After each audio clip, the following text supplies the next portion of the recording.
Over the past 3 months, the state has been cracking down on illegal cannabis shops. Governor Kathy Hochul released an update on the 3-month blitz. 7 News reporter Gage Kilborn has more on what the state may do next.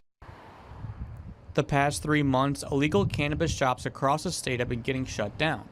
The statewide 3-month blitz has closed 345 illegal smoke shops, including 4 in Watertown and 5 in St. Lawrence County, while seizing $29 million worth of cannabis. Anita Seaford Brown works at Pivot, an organization that helps people overcome addiction, and she has seen an increase in patients addicted to cannabis since the state legalized it in 2021. One of her main concerns is that the product being sold by illegal shops could be unsafe to the customers. If cannabis is being sold out of smoke shops, there is no such quality control. Seaford Brown also believes that stores with no quality control could possibly contaminate cannabis, which could harm consumers. Since Governor Kathy Hochul launched the illicit cannabis enforcement task force, the state says legal dispensaries have seen sales increase by 50%. The state is currently finalizing a process for property owners to reopen legally, but it could take some time. Once the process to reopen them is finalized,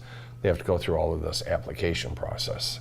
And so 2 lawyers have to deal with 1,500 locations to reopen them. The 2 lawyers are part of the Office of Cannabis Management, or OCM. With thousands of illegal cannabis stores being shut down, Assemblymember Scott Gray hopes that this is a wake-up call for the state.